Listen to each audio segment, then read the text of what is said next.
우리 함께 찬송하겠습니다. 찬송가 363장 내가 깊은 곳에서 찬송가 363장 함께 찬송합니다. 내가 깊은 곳에서 주를 불러 하뢰니 주여 나의 간구를 들어주심 바라고 보좌 앞에 나가니 은혜 내려주소서. 주가 죄를 살피면 누가 능히 서리요.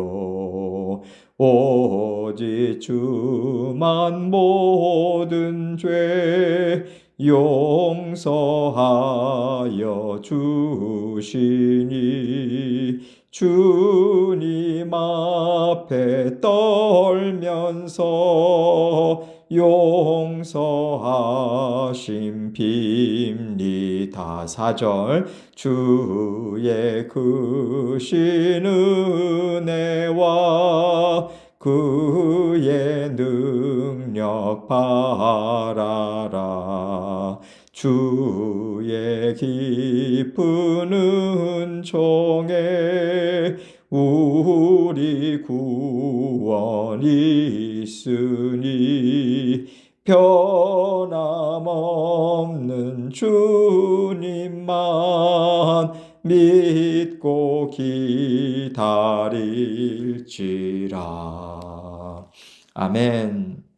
기도하겠습니다. 하나님 아버지 감사합니다.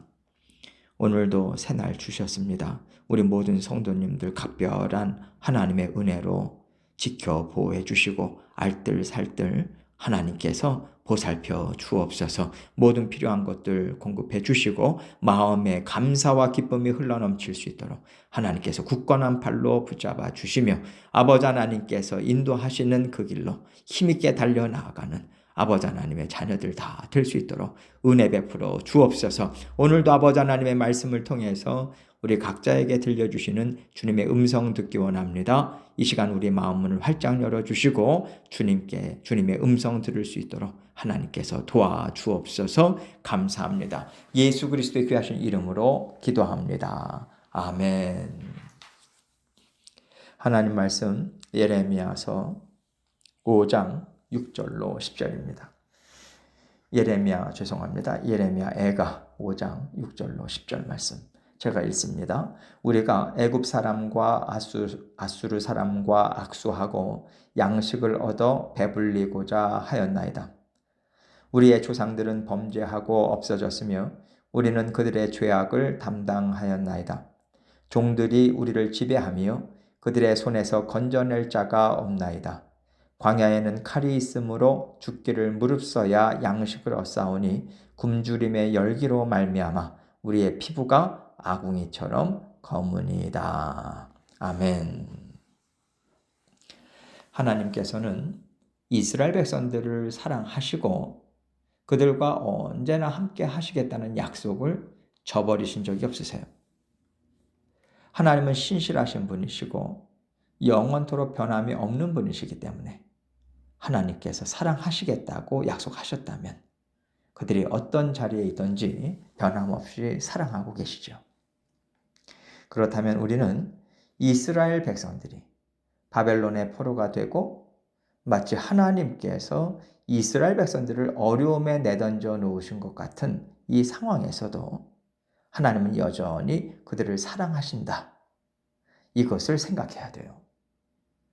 왜냐하면 우리도 하나님 앞에서 이런 시간을 살 때가 있거든요.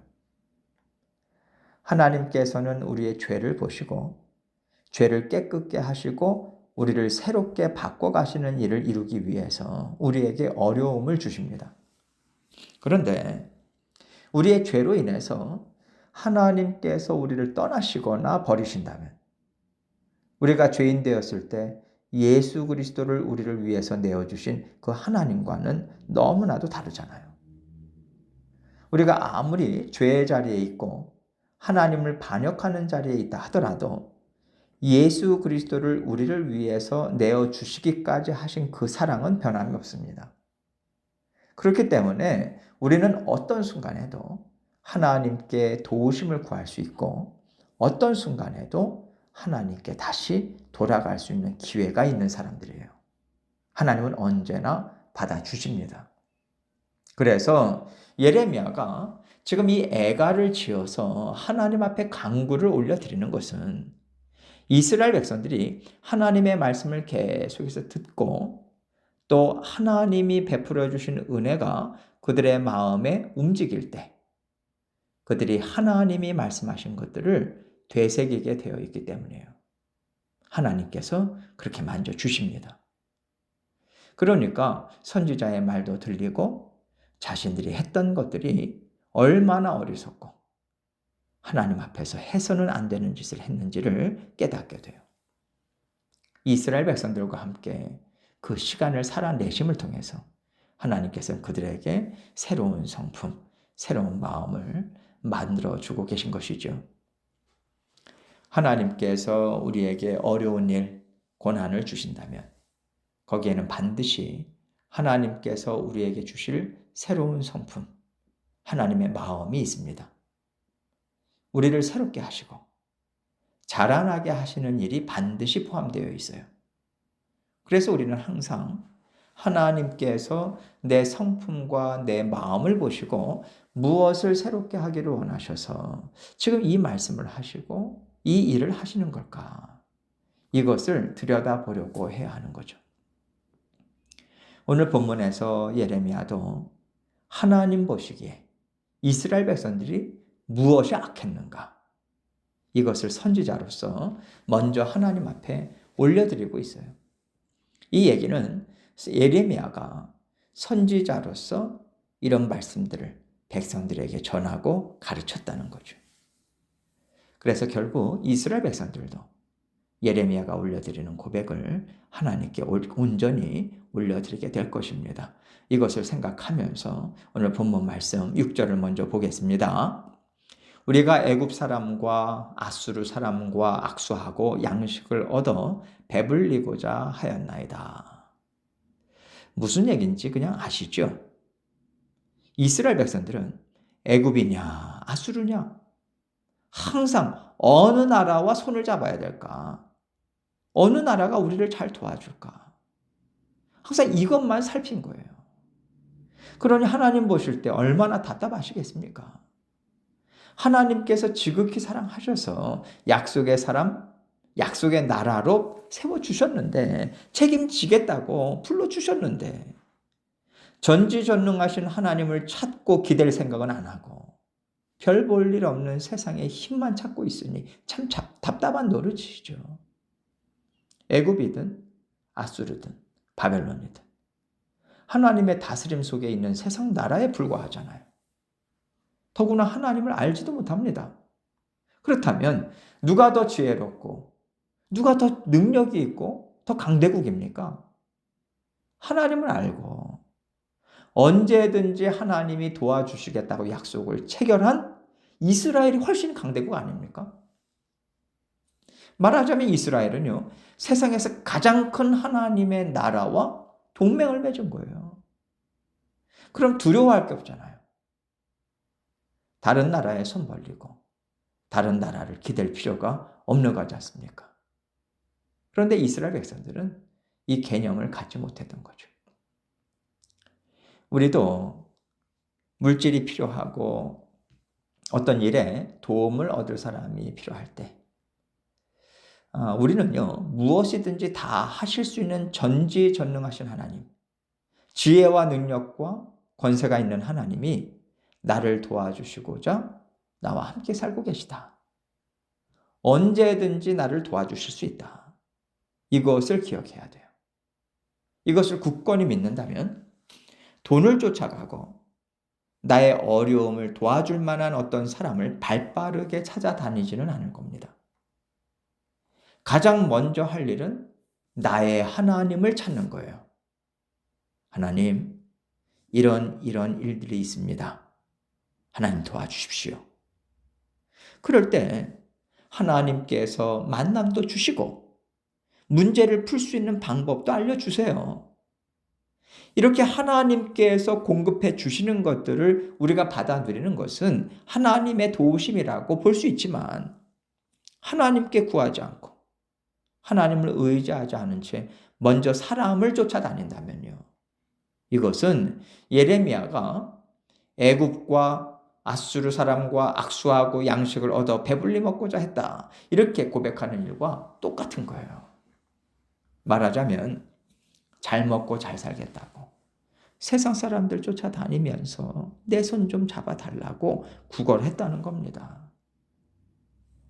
하나님의 자녀가 세상 사람들에게 그렇게 구걸을 하고 마치 의지할 분이 없는 것처럼 세상을 의지한다면 그것은요, 하나님을 모욕하는 것이고 우리는 세상의 빛이 될 수가 없어요.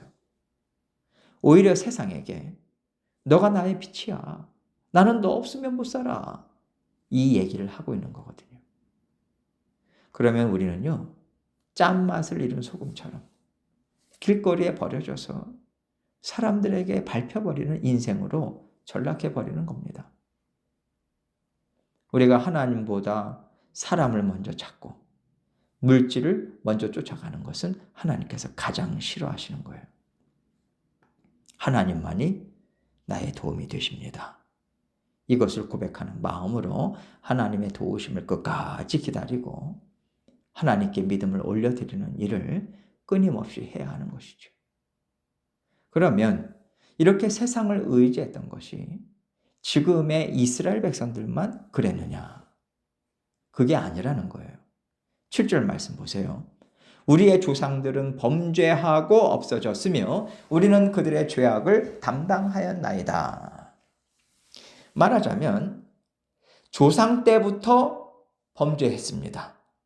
그 조상들은 심판을 받는 징계의 자리에 지금 없지만 우리 또한 조상들이 지은 죄의 길을 그대로 쫓아가서 하나님께서 조상들 때부터 쌓아올린 죄를 지금 우리에게 묻고 계십니다. 지금 이런 말씀인 거예요. 그러니 얼마나 무겁겠습니까? 하나님께서 오래 참으시고 오래 기회를 주셨다가 징계를 하시니 하나님의 진노하심과 징계가 얼마나 무거운지 그 무거움 때문에 우리가 숨을 쉴 수가 없다라고 하는 심정으로 지금 하소연을 하고 있는 거예요. 그러면서 자신들의 형편을 낱낱이 하나님께 올려드리고 있어요. 8절입니다. 종들이 우리를 지배하며 그들의 손에서 건져낼 자가 없나이다. 당시에 이스라엘은 이제 바벨론의 속국이 됐잖아요. 그래서 이스라엘 나라가 큰 나라도 아니고 바벨론이 하급 관리들을 보냅니다. 그래서 다스리게 했죠. 그래서 하나님께서 왕이 되시고 하나님의 자녀들이 섬기던 이스라엘은 온데간데 없고 그들이 상대하지도 않았을 이방인의 다스림을 받고 있으니 참 한탄스럽다. 이렇게 지금 아뢰고 있는 거예요. 9절입니다. 광야에는 칼이 있으므로 죽기를 무릅써야 양식을 얻사오니. 전쟁을 치른 후에 이제 이스라엘에 양식이 없잖아요. 그래서 양식을 좀 달라고 애굽에게 도움을 요청한 거죠. 그래서 양식을 좀 보내요. 그런데 보내면 이스라엘까지는 광야를 지나가야 하거든요. 거기에는 도적대들이 기승을 부리고 있는 거예요. 그 당시에. 양식을 보낸들 도적대들에게 다 빼앗겨 버리고 마는 거죠. 옛날 광야에서는 하나님께서 하늘에서 만나도 내려주시고 반석에서 물도 내주시고 메추라기도 허락해 주시면서 알뜰살뜰 보살펴 주셔서 부족함 없이 살았잖아요. 그러나 이제는 하나님께서 보호하시는 손길을 거두시니까 자신들의 목숨을 노리고 갖고 있는 것을 뺏으려는 도적대들만 있다라고 지금 얘기하고 있는 거예요. 하나님께서 우리의 보호자 되셨을 때와는 너무나도 다릅니다. 이것을 저희가 지금 온몸으로 체감하고 있습니다. 이 고백을 올려드리고 있는 거예요. 10절입니다. 굶주림의 열기로 말미암아 우리의 피부가 아궁이처럼 검으니이다. 잘 먹는 사람들은요, 그러니까 피부가 탱탱하고 뽀얗지 않습니까? 그런데 지금 이스라엘 백성들은요, 굶주리고 있는 거예요.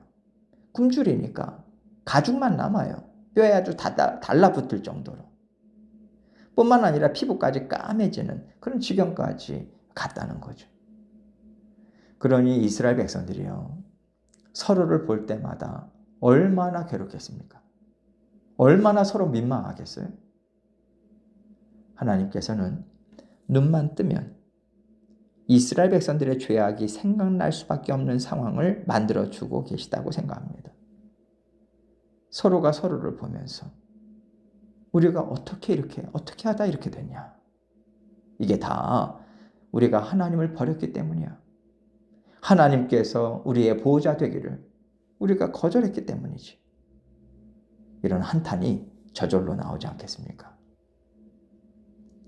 하나님께서 이스라엘 백성들이 그 곤고함 가운데 무엇을 깨달아 알기를 바라셨을까요? 하나님께서 우리의 보호자 되셔서 우리와 함께 계실 때와 하나님의 보호하심을 받지 못하고 마치 내버려진 것과 같은 상황은 정말 하늘과 땅 차이구나. 이것을 깨닫고 하나님께 회개를 올려드리는 백성들로 회복시키시는 일을 지금 이루어 가고 계시는 거예요. 그런데 우리가 볼 때는요, 이 상황이 치유와 회복의 시간으로 보이지 않죠. 오히려 슬픔과 아픔과 수치로 보여요. 그런데 우리가요, 슬픔과 아픔을 느낄 때 때로는 수치 가운데서 우리의 죄악을 발견합니다. 또 우리의 죄된 본성을 깨닫게 되지 않습니까? 그래서 어려운 일을 겪더라도 이런 것들을 우리가 깨닫고요, 하나님께 감사를 올려드리지 않을 수가 없는 거죠. 깨닫게 해주셔서 감사합니다. 여러분이 이런 마음이 든다면 이미 하나님께서 우리를 깨끗게 하시기 시작하신 거예요. 그렇다면 우리는 회복의 길로 지금 나아가고 있는 겁니다. 깨닫고 인정하고 겸손히 하나님께 감사한 마음으로 또 허락하신 모든 상황을 묵묵히 받아들이는 것. 여러분, 이것이 치유와 회복의 길이고요. 이것은 하나님께서 우리와 함께 크게 기뻐하실 영광을 드러내 주시는 때가 다가오고 있다라고 하는 뜻입니다. 하나님께서 우리와 함께하고 계심을 어떤 순간에도 놓치지 말고 감사하시고요. 또 하나님께서 이 시간을 베풀어 주심이 바로 나를 위함이라고 그렇게 받아들이신다면 하나님께서 머지않아서 크신 하나님, 우리를 지극히 사랑하시는 하나님을 우리에게 드러내 보여주실 것입니다. 이것을 믿는 믿음으로 늘 감사하시고 날마다 하나님께서 주시는 은혜를 힘있게 받아 누리시는 저와 여러분이 되시기를 주님의 이름으로 축원합니다. 함께 기도합니다. 기도하실 때 하나님께서 오늘 말씀을 통해서 우리에게 무엇을 깨닫기를 원하실까? 깨닫기를 하나님께서 우리에게 무엇을 원하실까? 어떤 것을 깨닫기를 하나님 원하실까? 이것을 생각하면서 먼저 하나님께 올려드리시고 또 계속해서 각자 기도 제목 가지고 하나님께 나아가도록 하겠습니다. 기도하시겠습니다.